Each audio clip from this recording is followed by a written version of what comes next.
There are many plants in the wilderness that are dangerous to eat.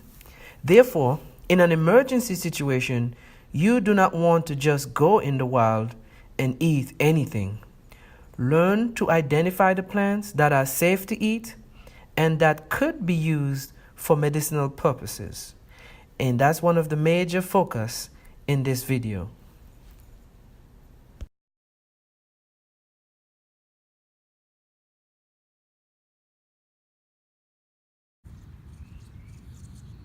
This is the plantain herb.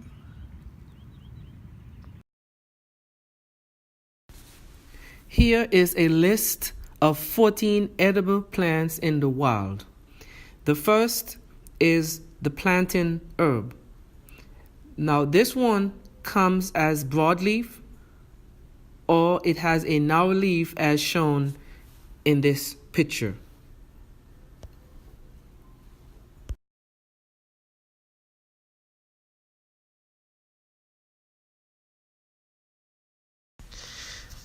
The plantain herb is oftentimes considered to be a weed. This herb was possibly introduced to North America by European settlers. Its leaves are edible with a slightly bitter taste. It is useful for insect and snake bites. It is also useful for rashes and cuts due to its natural antibacterial and anti-inflammatory properties. To apply, you could use it in the form of a tincture or tea.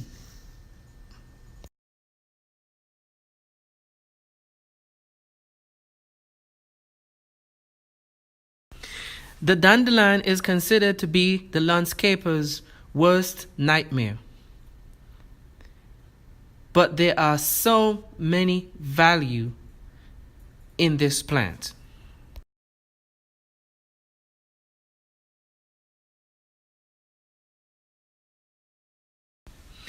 The dandelion has an array of medicinal properties.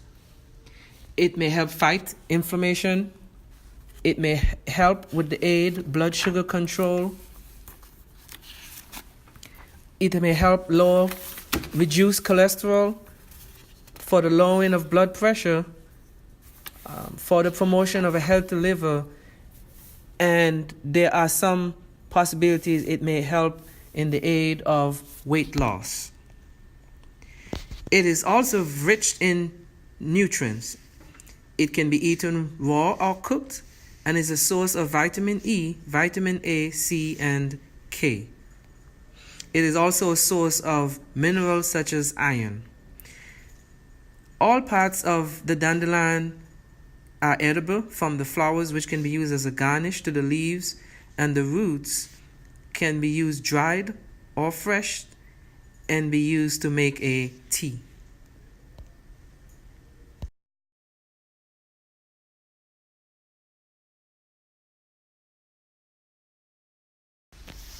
The pork salad is widely used.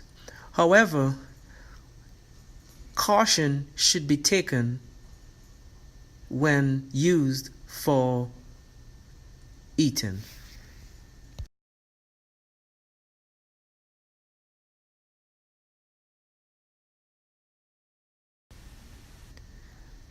This plant could be eaten if picked at the right time and prepared properly. It is least toxic in the earlier stage, so it's always good to pick it on the earlier stages. As the plant matures, the toxic level increases. It is considered to be toxic when it's fruiting, so you should avoid using it during that time, and you should stay away from this plant when it reaches full maturity. Despite the stated properties, it is used in its mature form for plant arrangements.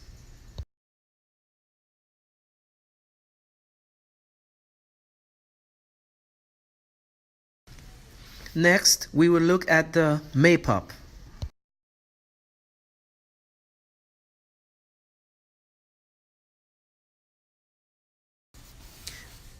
The maypop, which is considered to be a weed in Kentucky, could be found there and in states like Georgia and other states adjacent.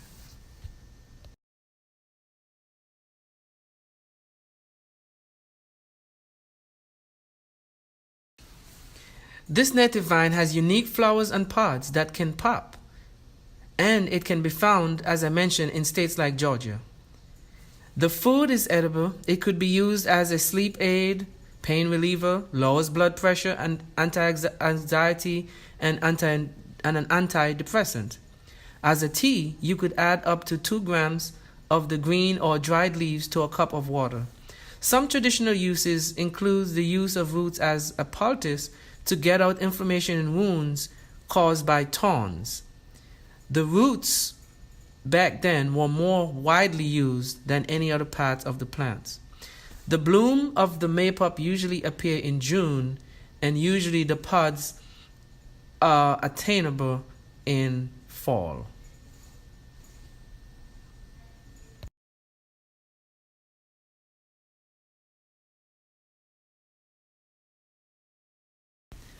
Our next edible plant is the red bay leaf.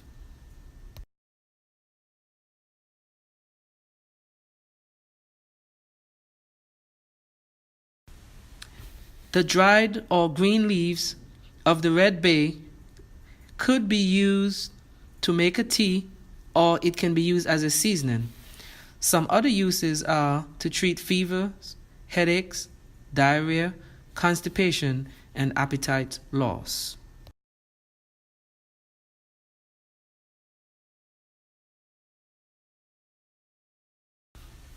Let's take a look at the honeysuckle.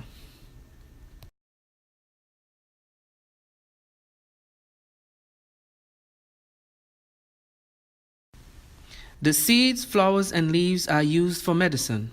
It is useful for upper respiratory tract infections such as the cold influenza, the swine influenza, and pneumonia. Other uses include headache, diabetes, rheumatoid arthritis, and cancer. Additional research may be needed to determine the effectiveness of these uses that I mentioned.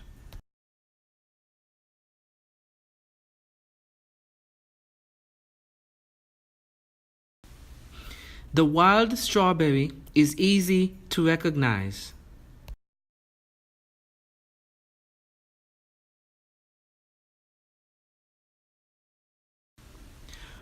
Wild strawberry leaves are widely used to make teas. It may have anti-cancer potential. It has strong antioxidant properties. In folk medicine, it's used to treat situations like skin rashes, respiratory complaints, nervousness, and rheumatoid arthritis.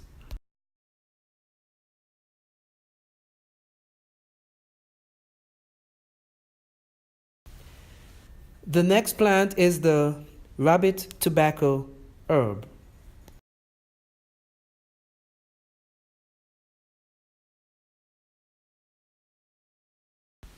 The rabbit tobacco is also known as life everlasting, Indian possy, sweet balsam, and white balsam. When used as a tea, it could treat sore throat, pneumonia, fevers, diarrhea, as well as coughs.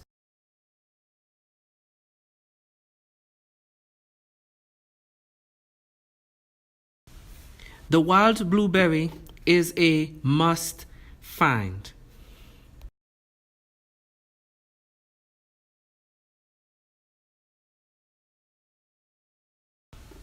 Wild blueberries contain more powerful antioxidants than the cultivated ones. They are also rich in vitamin A, C, calcium, phosphorus, and potassium. They could be found growing in sandy, acidic soil or in rocky areas.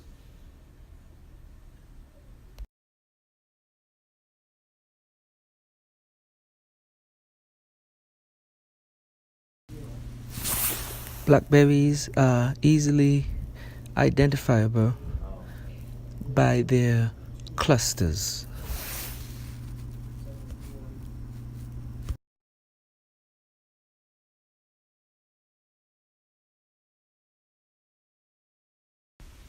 Wild blackberries are rich in antioxidants. They are also a significant source of dietary fiber, vitamin C, and vitamin K. The seeds are rich in omega-3 and omega-6 fats, as well as protein.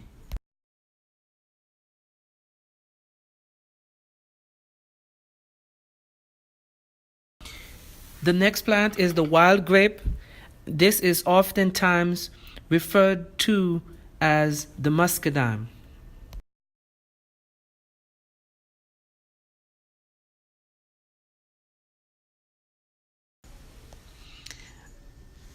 The wild grape is a great find for any hiker.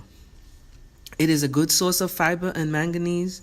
It is beneficial for digestion, bone production, skin health, and blood sugar control.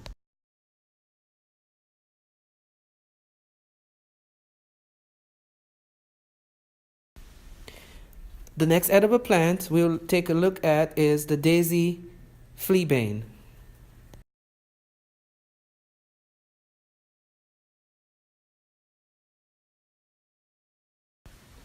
The daisy fleabane has hairy leaves and stems. This attractive plant has composite flowers. It loves sunny areas. The leaves are edible but are better cooked, and we know that's because of the texture that it has.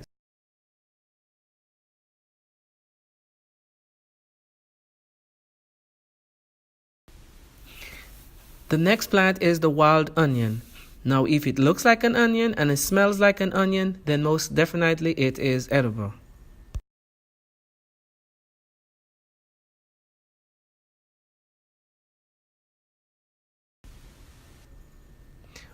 Wild onion is a great food source.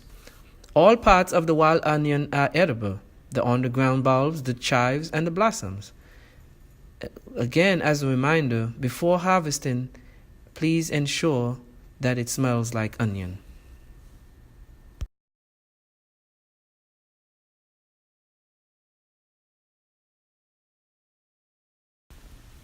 The final edible plant in the wild featured in this video is the Jerusalem artichoke.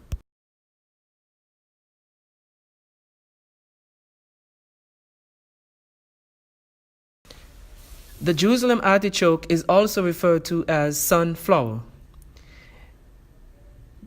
This wildflower could grow as high as 12 feet. The tubers are used as food and it's also commercialized.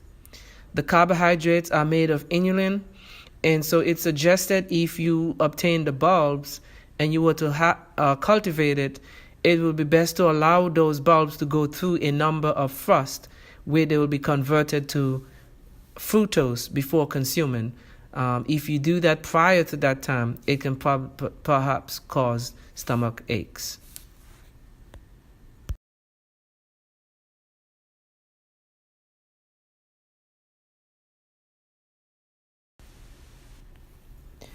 Thank you for watching. Ezekiel 47:12 tells us, and on the banks and on both sides of the river, they will grow all kinds of trees for food. Their leaves will not wither, nor their fruit fail, but they will bear fresh fruit every month, because the water for them flows from the sanctuary. Their fruit will be for food, and their leaves for healing. Remember to subscribe. Thank you.